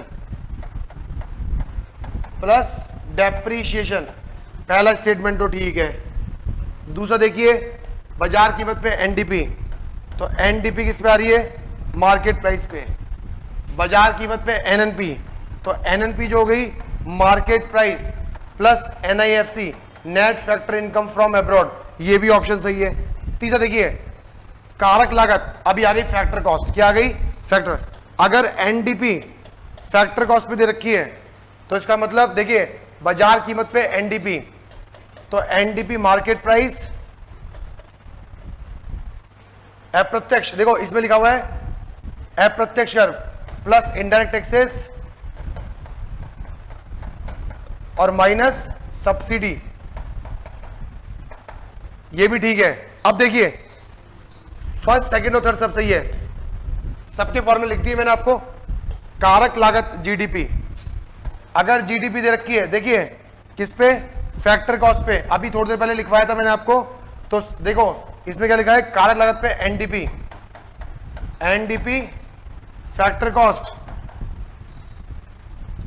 Plus depreciation. ये तो ऑप्शन गलत हो गया। अभी थोड़ी देर पहले लिखवाया था मैंने आपको, ये क्वेश्चन मोस्ट इंपोर्टेंट मान के चलिए आरएस के हिसाब से। देखिए मैंने अभी वापस लिखवा देता हूं, अगर आपको मार्केट प्राइस निकालनी है, देखिए तो फैक्टर कॉस्ट में प्लस कर देते हैं हम लोग इनडायरेक्ट टैक्सेस और माइनस कर देते हैं बेटा हम लोग, क्या माइनस कर देते हैं? लिखिए सब्सिडीज। क्या माइनस कर देते हैं? सब्सिडीज। इंडायरेक्ट टैक्सेस माइनस क्या कर देते हैं? सब्सिडीज। मोस्ट इंपॉर्टेंट है ये। तो इसका ऑप्शन कौन सा हो गया? Option number D. कौन सा सही नहीं है ये बोला है ना। आगे चलिए,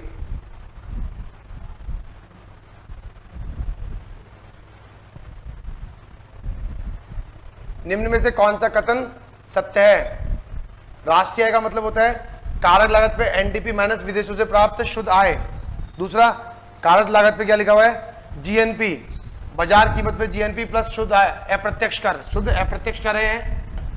ठीक है, व्यक्ति ने पर्सनल इनकम जो होती है निजी आय में से निजी निगम कर माइनस निगम बचत, और डिस्पोजेबल इनकम प्रयोजन आय परिवार क्षेत्र की बचत माइनस परिवार क्षेत्र का कुल उपभोग। इनमें से कौन सा कथन क्या है, सत्य है? बिल्कुल सी ऑप्शन। देखो पर्सनल इनकम का मतलब हो गया आपकी जो जितनी पर्सनल इनकम है, जितने आपने टैक्सेस दे दिए, उसके बाद जो आपकी इनकम बचेगी, उसके बाद जो चीज बचेगी वही हमारी क्या होती है, पर्सनल इनकम। नीचे आए, पर्सनल इनकम में से हमने लेस कर दिया कॉर्पोरेशन टैक्स, उसमें से लेस कर दिया कॉर्पोरेशन सेविंग, तो उसके बाद हमारी क्या बच जाएगी, व्यतिकनीय आय। सी ऑप्शन इसका बिल्कुल करेक्ट है। ठीक है, आगे चलिए 40 क्वेश्चन पे।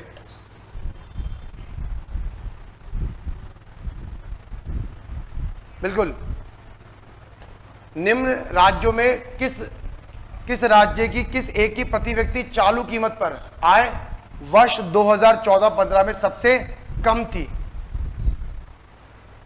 देखिए बिहार सबसे कम है, बिहार, बाकी सबकी देखो उड़ीसा लिखे, उत्तर प्रदेश है ना, पहले लिखो बिहार, बिहार सबसे कम है। बिहार की भुवनेश्वर हो गई, असम की दिसपुर हो गई, उत्तर प्रदेश की कौन सी होगी, लखनऊ, बिहार की होगी पटना कैपिटल। ठीक है, आगे चलते हैं। एक पीड़ित को दी जाने वाली वित्तीय सहायता, एक पीड़ित को दी जाने वित्तीय सहायता जो होती है, लिखिए वो क्या है, हस्तांतरण भुगतान, इसको बोलते हैं हम लोग, लिखिए transfer income, transfer payment, transfer payment. विद्युत से प्राप्त आय तो है नहीं, ये ऑप्शन हमारा गलत हो गया। कारक इनकम, फैक्टर इनकम है नहीं, इनमें से कोई होगा नहीं, तो ऑप्शन कौन सा बचता है हमारा, ट्रांसफर इनकम। ठीक है, आगे चले 41। बिल्कुल देखो, बाजार कीमत पे जीएनपी नापा जाता है, GNP at market price, GNP at market price. देखो GDP at market price, GDP at market price minus depreciation, पहला ही ऑप्शन ठीक है, अभी थोड़ी देर पहले कराए सारे। फर्स्ट ऑप्शन क्या है, बिल्कुल करेक्ट, और तो देखने की जरूरत ही नहीं हमको, फर्स्ट ऑप्शन क्या है हमारा, बिल्कुल करेक्ट।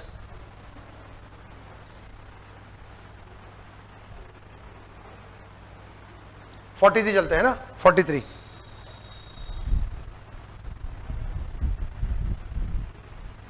देखो एनएनपी फैक्टर कॉस्ट, देखो ये क्वेश्चन इंपॉर्टेंट, स्टार लगाइए इसको, मोस्ट। राष्ट्रीय आय किसके बराबर होती है, मैंने अभी बताया था आपको, एनएनपी लिखिए बराबर है, एनएनपी फैक्टर कॉस्ट जो होती है उसी को हम लोग क्या बोलते हैं, राष्ट्रीय आय, नेशनल इनकम। लिखिए, देखो इसके तो बराबर होती नहीं है फैक्टर कॉस्ट। अगर हम जीएनपी फैक्टर कॉस्ट में से माइनस कर दें मूल्यह्रास, तो ये आ जाएगी एनएनपी, कौन सी आ जाएगी, फैक्टर कॉस्ट, ये तो आ जाएगी थर्ड। देखिए अगर मैं एनएनपी मार्केट प्राइस में से शुद्ध प्रत्यक्ष कर, इसको बोलते हैं net indirect taxes, net indirect taxes, ये कैसे निकालते हैं, देखो प्लस कर देते हैं हम लोग इनडायरेक्ट टैक्सेस, और माइनस कर देते हैं क्या हम लोग, सब्सिडी। क्या माइनस कर देते हैं, सब्सिडी। तो बिल्कुल हमारा ऑप्शन जो है बी और सी दोनों है, तो ऑप्शन नंबर क्या आ जाएगा हमारा, डी, बी और सी दोनों। आगे चले,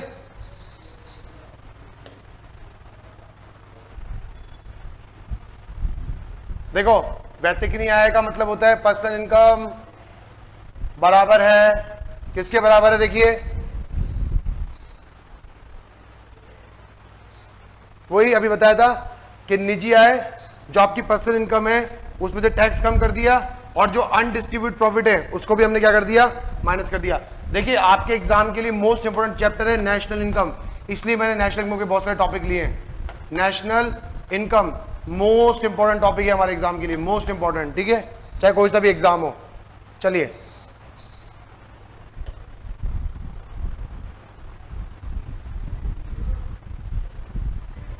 प्रति व्यक्ति आय और आय की असमानता के स्तर को के मध्य संबंध बताने वाले वर्ग को हम लोग क्या बोलते हैं, लिखिए मोस्ट इंपोर्टेंट क्वेश्चन, लॉरेंज वर्ग। देखो ये क्वेश्चन एग्जाम में इंपॉर्टेंट है, ये 0 से 1 के बीच में होता है। जो कंट्री 0 के जितना नजदीक होती है वो क्या होती है, पूर्ण समान या पूर्ण समानता, फुल इक्वालिटी, और जो 1 के बहुत नजदीक होती है उसको क्या बोलते हैं, असमानता, इनइक्वालिटी। देखिए प्रति व्यक्ति आय और आय के असमानता के बीच के स्तर को हम लोग क्या बोलते हैं? लॉरेंज वर्ग। स्टार लगाओ। इसी के साथ में हम पढ़ते हैं गिनी। गिनी भी दे रखा है कहीं पे? नहीं दे रखा, लिखो गिनी। ठीक है, इसको लिखो। इन दोनों पॉइंट को याद करना है, इसको टिक करना, लॉरेंज। ठीक है, अब लिखो 46, लिखो 46। भारत में राष्ट्रीय आय का प्रमुख स्रोत कौन सा है? देखिए, देखो ये दे रखा है प्राइमरी सेक्टर, ये दे रखा है सेकेंडरी सेक्टर, ये दे रखा है टर्शरी सेक्टर, सर्विस सेक्टर, और ये दे रखा है विदेशी क्षेत्र। आ जाओ, देखो सबसे ज्यादा राष्ट्रीय क्षेत्र जो है प्राथमिक क्षेत्र, इसको बोलते हैं प्राइमरी एक्टिविटीज। इसमें हम किसकी बात करते हैं? एग्रीकल्चर की बात करते हैं। इसमें हम लोग बात करते हैं हॉर्टिकल्चर की बात करते हैं। इसमें हम फिशिंग की बात करते हैं। इसमें हम लोग मिल्क प्रोडक्शन की बात करते हैं। इसमें हम गोल्डन रेवोल्यूशन की बात करते हैं, स्वीट रेवोल्यूशन की बात करते हैं, मत्स्य क्रांति क्या होती है, नीली क्रांति क्या होती है, दूध पालन क्या होता है, मछली पालन क्या होता है, वन क्या होता है, खनन क्या होता है। ये सारी एक्टिविटीज किसमें आती है? प्राथमिक क्षेत्र में। द्वितीय क्षेत्र में भारत में जितने भी उद्योग दे रखे वो सब आते हैं। स्टील और इंडस्ट्रीज हो गई, टेक्सटाइल हो गई, मोबाइल हो गई, ऑटोमोबाइल हो गई, वो सब किसमें आते हैं? द्वितीय क्षेत्र में, जिसको भारतीय अर्थव्यवस्था क्या बोलते हैं? रीढ़ की हड्डी, the backbone of Indian economy. किसको बोला जाता है? द्वितीय क्षेत्र को। देखिए इसमें बोलते हैं तृतीय क्षेत्र, जिसको हम लोग क्या बोलते हैं? सेवा क्षेत्र। क्या बोलते हैं? सेवा क्षेत्र। और लास्ट में दे रखा है विदेशी यानी फॉरेन क्षेत्र। इससे हमें कोई मतलब नहीं है, तो ऑप्शन नंबर कौन सा हो जाएगा हमारा? ए। ऑप्शन नंबर क्या हो गया हमारा? ए। आगे चले,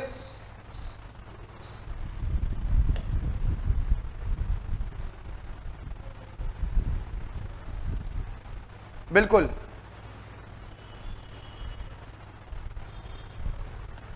किस अर्थशास्त्री ने भारत में सबसे पहले वैज्ञानिक साइंटिफिक आधार पे, साइंटिफिक बेस पे राष्ट्रीय आय की गणना की थी? मोस्ट इंपॉर्टेंट लिखिए, राष्ट्रीय आय की गणना की थी। VRV, वी के RVR, इसको इनको स्टार लगाइए। इनका ऑप्शन बिल्कुल इंपॉर्टेंट मान लीजिए, इंपॉर्टेंट ऑप्शन नंबर बी, इसको याद करके जाइए, एग्जाम में आ सकता है। ठीक है, अब लिखो 48।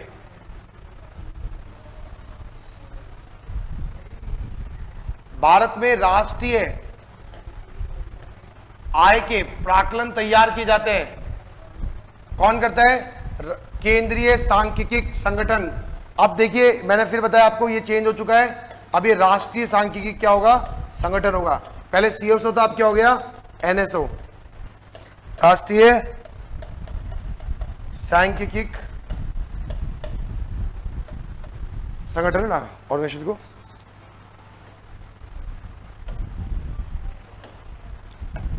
लिखो संगठन ना, आगे लिखिए, तो इसका डी ऑप्शन हो जाएगा। आसान है, आगे लिखिए 50।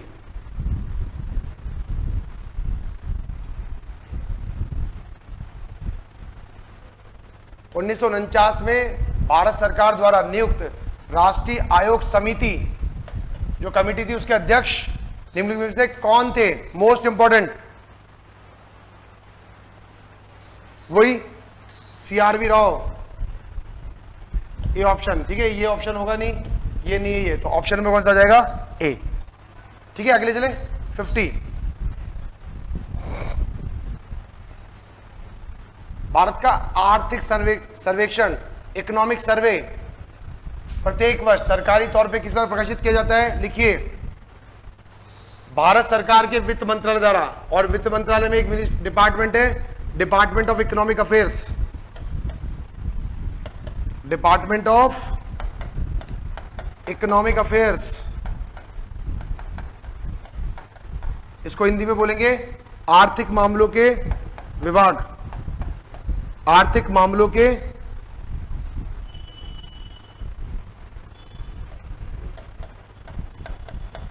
विभाग।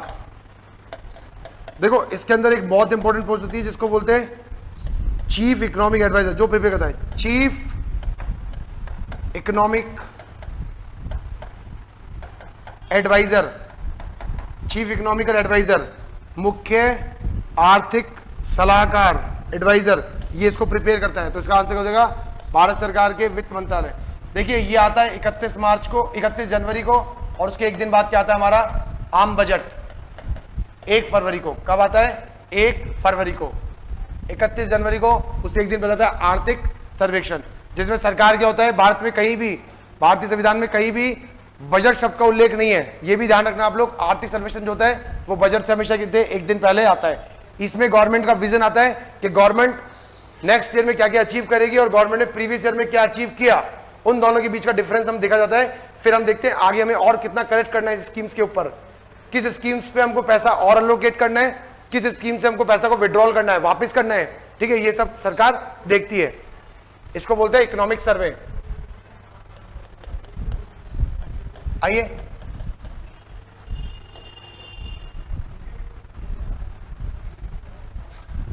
बिल्कुल दो श्रेणियों के मध्य, दो श्रेणियों के मध्य, दो सीरीज के मध्य संगतता की तुलना करने के लिए इनमें से कौन सा प्रयुक्त माप है। देखिए एक होता है मानक विचलन, इसको बोलते हैं स्टैंडर्ड डेविएशन।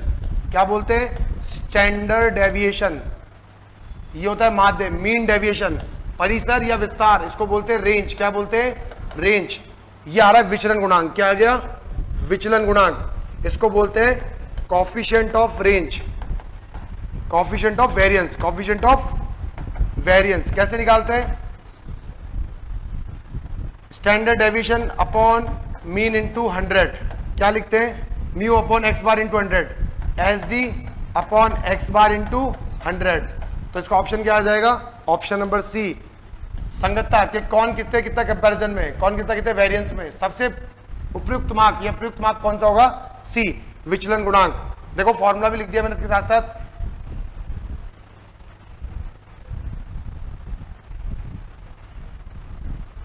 निम्न में से कौन अराजकीय, नॉन गजेटेड लिखिए,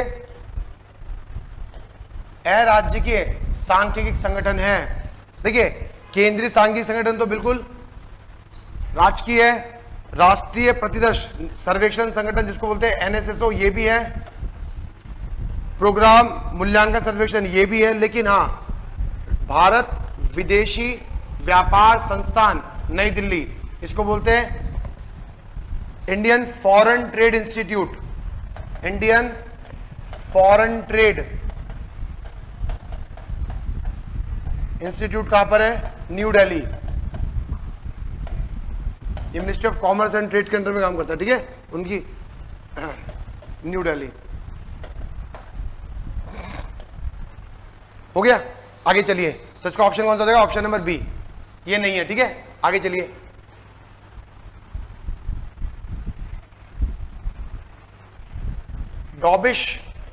डॉबिश बाउले का कीमत सूचकांक का सूत्र बताइए। Most important. देखो लेस्पियर और पाशे कहां दे रखा है? उसके सूचकांक का समांतर माध्य है। इसका मतलब L plus P upon 2, Laspeyres plus Paasche, इसका क्या कर देंगे हम लोग? समांतर माध्य। Most important. देखो जहां पे भी समांतर माध्य उसको टिक कर दो। तो ऑप्शन नंबर क्या आ जाएगा? ए बी सी डी है ना, इसका सी ऑप्शन लगा लो।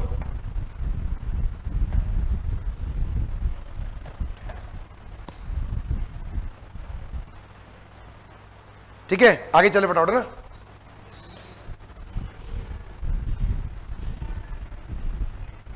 जब कोई भी सांख्यिकी मार्ग संपूर्ण समग्र, समग्र को बोलते हैं पैरामीटर, को ज्ञात किया जाता है तो वह क्या कहलाता है? प्राचल। प्राचल मतलब होता है पैरामीटर्स कहलाता है। क्या कहलाता है? पैरामीटर्स।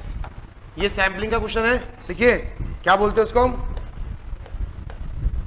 पैरामीटर। क्या बोलते हैं उसको हम लोग? पैरामीटर। लिख लिए, बी ऑप्शन का सही ऑप्शन है। आगे चलिए। 120 और 300 के बीच कुल कितनी पूर्ण वर्ग संख्याएं हैं?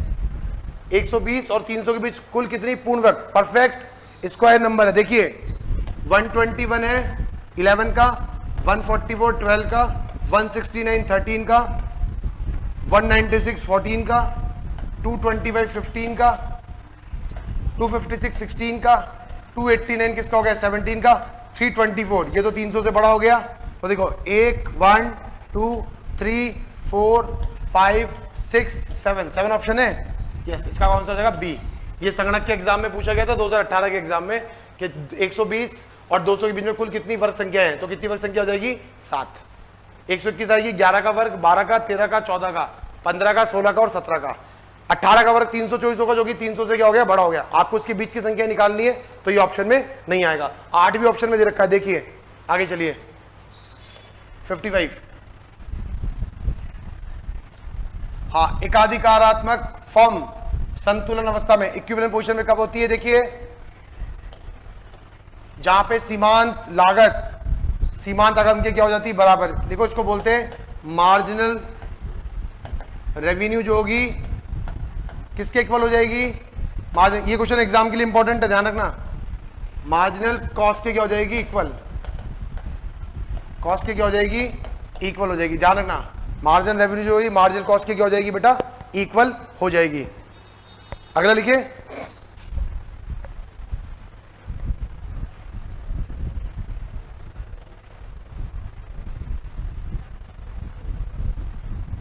बिल्कुल, एक प्रति चयन सैंपलिंग अच्छा तब कहा जाएगा जब प्रत्येक संभावित प्रतिशत सैंपल्स को चुने जाने की संभावना समान हो। यह कथन किसे कहता, क्रॉक्सटन और काउंटेंस ने। क्रॉक्सटन और काउंटेंस का स्टार लगाओ, ये क्वेश्चन काफी एग्जाम में रिपीटेड है, क्रॉक्सटन और काउंटेंस, ठीक है। बिल्कुल, राजस्थान में 2016 में शिशु मृत्यु दर प्रति 1000 जीवित व्यक्तियों पे कितनी थी, ये क्वेश्चन इकोनॉमिक सर्वे से उठाया है, बिल्कुल ये क्वेश्चन बिल्कुल इकोनॉमिक सर्वे से उठाया गया है। 41 राजस्थान का जो इकोनॉमिक सर्वे वहां पे है क्वेश्चन, ये क्या आंसर आ जाएगा, 41। 2016 में शिशु मृत्यु दर प्रति 1000 पे निकालते हैं जीवित बच्चों पे, ठीक है, पर कितनी थी, 41 प्रति 1000 जीवित बच्चों पे, ठीक है। आगे चलिए, अल्पाधिकारी मॉडल, जिसमें व्यवसायी ये मान के चलता है कि उसके प्रतिद्वंदी यानी कॉम्पिटिटर जो होता है का उत्पादन क्या है, स्थिर है, स्थिर मतलब होता है फिक्स है, कांस्टेंट है, तो वह तय करता है कि उसे कितना उत्पादन किया जाना चाहिए। यह मॉडल होता है कूनो मॉडल, और ये मैंने डिस्कस भी किया था क्लास में। कूनो मॉडल क्या होता है, ये मैंने वो डिस्कस किया था। अल्पाधिकारी मार्केट में जब उसके प्रतिद्वंदी का जो उत्पादन होता है वो क्या होता है, स्थिर होता है, कांस्टेंट होता है, तो वही चाहता है कि वो अपने प्रोडक्शन को बढ़ाए या फिर उससे कम कर दे। इसको हम लोग क्या बोलते हैं, कूनो मॉडल, ठीक है, कूनो मॉडल। आगे चले, 60,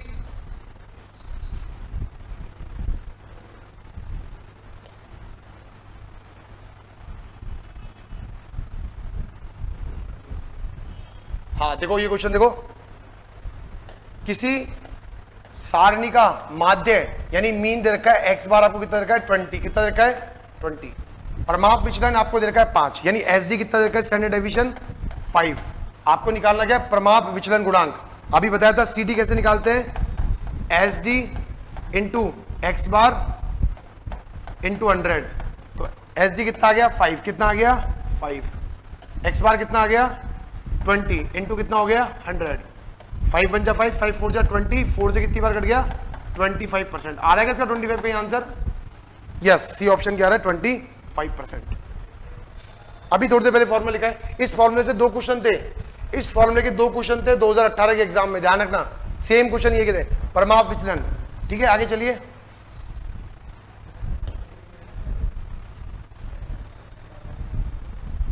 राजस्थान इतिहास के जनक किसे कहा जाता है, जेम्स कर्नल टॉड, घोड़े वाले बाबा, ठीक है। आगे चलिए,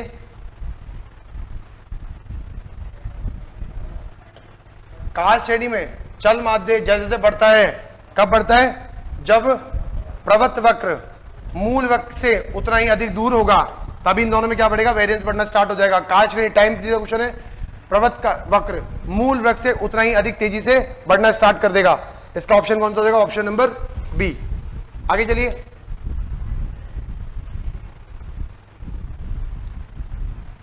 आर्थिक प्रगति का सही माप क्या है, इकोनॉमिक प्रॉस्पेरिटी का सही माप क्या, लिखिए आर्थिक प्रगति का सही माप क्या है, वास्तविक प्रति व्यक्ति में सतत वृद्धि।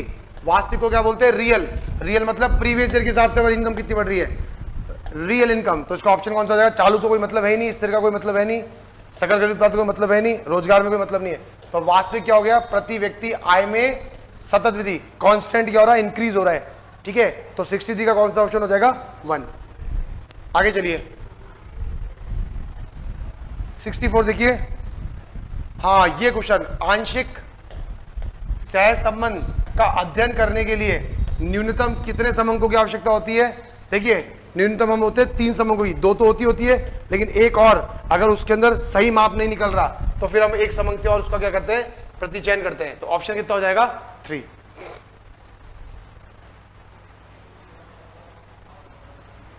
आगे चले देखिए 65, भारत में राष्ट्रीय का आकलन, ये वापस क्वेश्चन वही आ गया, कौन करता है? मैंने अभी फिर बता दिया, एनएसओ। ठीक है, 23 मई 2019। ठीक है, रिजर्व बैंक ऑफ इंडिया की स्थापना कब हुई? ये क्वेश्चन भी एग्जाम में पूछा हुआ है, 1 अप्रैल 1935 में। ठीक है, मोस्ट इंपोर्टेंट है। भारत का क्या बोलते हैं इसको? सेंट्रल बैंक बोलते हैं, अपेक्स बैंक बोलते हैं। इस पर कोई क्वेश्चन आगे बताएंगे जरूरत है नहीं, ये सिंपल है। हाँ, लकड़ा वाला फॉर्मूला जो है ये भी मोस्ट इंपोर्टेंट है, का संबंध किससे? गरीबी रेखा से। किससे? गरीबी रेखा से, पॉवर्टी लाइन से। ठीक है, स्वास्थ्य पोषण का कोई मतलब है नहीं, वार्षिक आय प्रतिवेदन यूएनडीपी से होता है, साक्षरता लिटरेसी रेट का कोई मतलब है नहीं। ठीक है, आगे चलते हैं 68, द्विपक्षीय एकाधिकार कहते हैं, द्विपक्षीय एकाधिकार, जिसमें एक क्रेता और एक ही क्या होता है? विक्रेता होता है। एक क्रेता होता है और एक ही क्या होता है? विक्रेता होता है। लिखिए, एक क्रेता एवं एक विक्रेता। 68, निम्न में से कौन सा कार्य आर्थिक एवं सांख्यिकी निदेशालय राजस्थान का, पहले तो बात ये कहां पर पड़ता है? जयपुर में। कहां पड़ता है? जयपुर में, उद्योग भवन के पास में। कार्य नहीं है। देखो, विभिन्न विभागों की सांख्यिकी गतिविधियों का समान, ये बिल्कुल सही है। आंकड़ों के संग्रहण के लिए मान्य मानकों का प्रयोग करना, आंकड़ों के गुणवत्ता में सुधार के लिए सुधार देना। लेकिन देखो, आंकड़ों के संग्रहण एवं संकलन में द्विगुणज ड्यूल स्टैंडर्ड को यूज नहीं करता, ये कार्य इसका नहीं है। ध्यान रखना बेटा, मोस्ट इंपॉर्टेंट। बी ऑप्शन जो है इसका गलत है। ठीक है,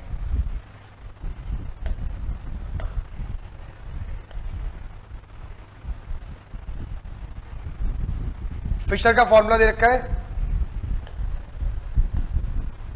देखिए, इस क्वेश्चन को सॉल्व करने का तरीका मैंने बता देता हूं, मैं सीधे इसका आंसर बताता हूं। 266.7 कैसे निकालते हैं इसको? P1 Q0, P0 Q0, P1 Q1 और P0 Q1 इंटू 100। इसका मतलब क्या होता है? देखो, आधार वर्ष की कीमत दे रखी है तो ये हो गई P0, आधार वर्ष की ये हो गई कीमत तो P0, ये हो गई Q0, क्या हो गई? Q0। प्रचलित वर्ष की कीमत क्या हो गई? P1, और ये क्या आ गई? P0।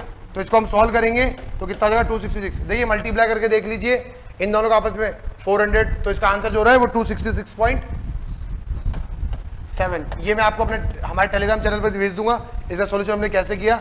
ठीक है, 266.7। आगे चलिए।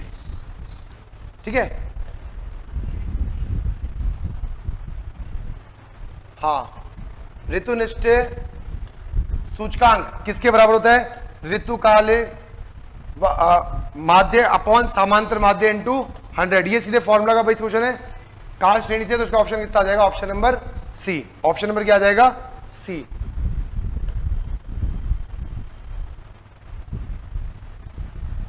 कौन सी नदी राजस्थान के ऊपर आ गया? मृत नदी के नाम से, गग्गर नदी, जिसके अंदर हनुमानगढ़ और क्या आता है हमारे? श्री गंगानगर। हनुमानगढ़ और श्री गंगानगर। ठीक है, आगे चलिए।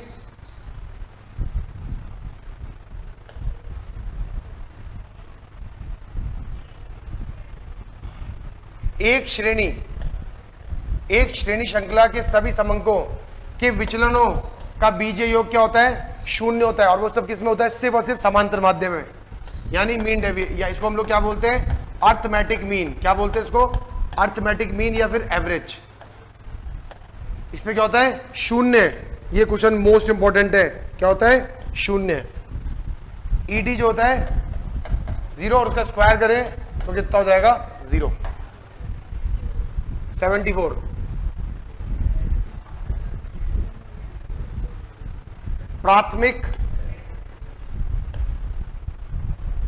प्राथमिक समंकों के संग्रहण की जो रीति है, देखिए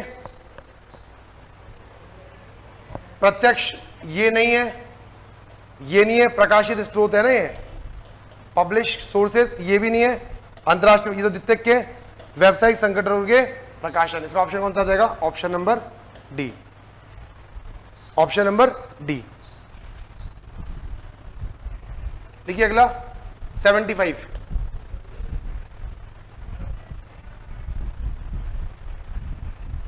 लास्ट क्वेश्चन देखिए, अगर जियो अपनी न्यूज सुविधा के संदर्भ में लोगों से मतलब आपने पोल करवाना चाहते हो, जानने के लिए, क्या जानने के लिए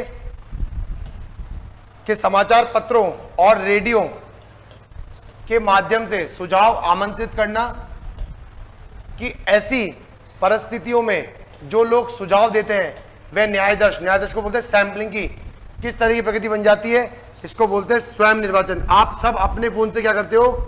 पोलिंग करना स्टार्ट करते हो, पोल करते हो, या तो ट्रू होगा या फिर फॉल्स होगा, या तो यस या फिर नो। तो इसका ऑप्शन कितना जाएगा? Option number A. Option number क्या आ गया इसका? ए। देखिए फ्रेंड्स, आज हमने 75 क्वेश्चन जो है वो मोस्ट इंपॉर्टेंट क्वेश्चन आंसर जो कि आपके संगणक हो गया, जूनियर अकाउंटेंट हो गया और आरएस, इन भर्ती परीक्षाओं के लिए सबसे ज्यादा इंपॉर्टेंट है। आप एक बार इसको रिवाइज कीजिए और इसमें जो भी किसी चीज पे आपको डाउट है तो आप हमारे टेलीग्राम चैनल है उस पर आप हमको मैसेज कर सकते हो और वहां पे हम आपके डॉट की जो क्वेरी होगी उनको बिल्कुल सॉल्व करेंगे, ठीक है। तो और यहाँ इसके अलावा कुछ और टॉपिक जो मैं बता रहा हूँ इंपॉर्टेंट, वो आप सब एक बार नोट कीजिए कि कौन कौन से टॉपिक और इंपॉर्टेंट हमारे एग्जाम के लिए हो सकते हैं। देखिए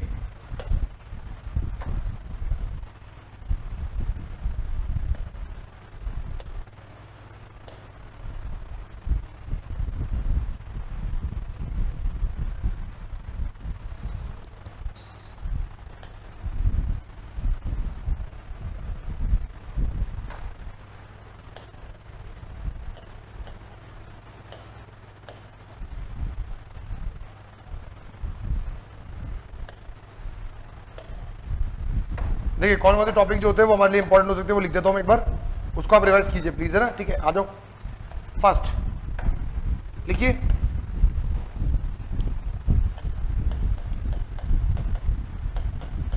राजस्थान का बजट एवं आर्थिक समीक्षा। एक तो ये टॉपिक जिससे हमारे 10 क्वेश्चन पक्के हैं, ठीक है। दूसरा देखिए राजस्थान का बजट एवं आर्थिक समीक्षा, राजस्थान सरकार की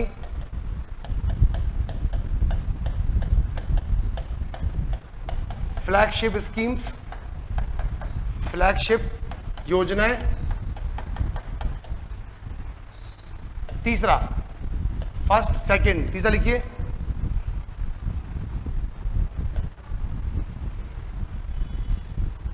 समसामयिकी बजट, एक करंट अफेयर्स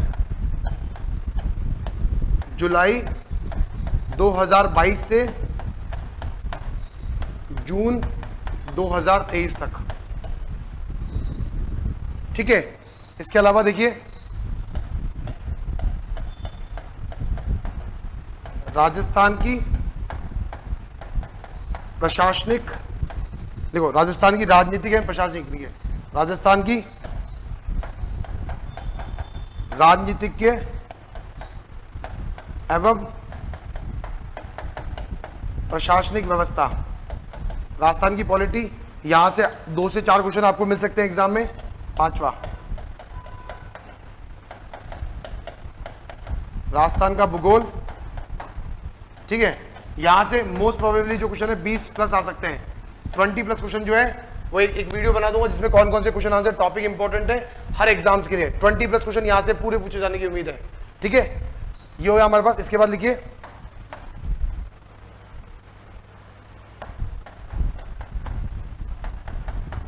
राजस्थान की कला एवं संस्कृति, राजस्थान की कला एवं संस्कृति 20 से प्लस क्वेश्चन, 20 प्लस क्वेश्चन, ठीक है। इसके अलावा इधर देखिए इसके अलावा लिखिए विश्व भूगोल, विश्व भूगोल, ठीक है। वर्ल्ड ज्योग्राफी लिखिए। इसके बाद आर्थिक अवधारणा, तीसरा विज्ञान और प्रौद्योगिकी, साइंस एंड टेक्नोलॉजी, चौथा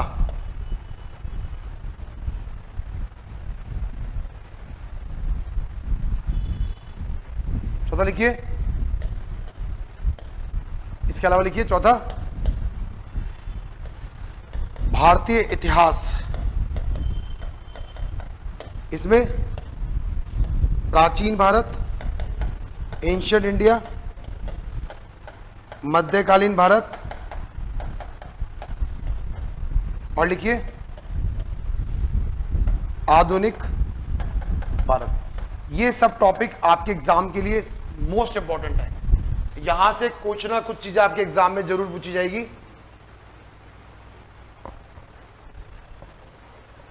तो दोस्तों आज आप सबको हमारा सेशन कैसा लगा? और भी हम बहुत सारे सेशंस आपके लिए लेके आते रहेंगे, ठीक है। तो आज के सेशन के लिए आप लाइक करें, सब्सक्राइब करें और शेयर करें, और जितना ज्यादा अपने दोस्तों को इस चीज को प्रमोट करें, किसी ना किसी को इस क्लास से बेनिफिट हो जाए। इससे बड़ी बात हमारे लिए कुछ नहीं हो सकती, ठीक है। तो आज की क्लास आप सभी लोगों के लिए बहुत फायदेमंद हो, हम ऐसी उम्मीद करते हैं, हमारी संस्थान ऐसी उम्मीद कर सकता है। तो आज की क्लास के लिए आपका बहुत बहुत धन्यवाद। Thank you so much.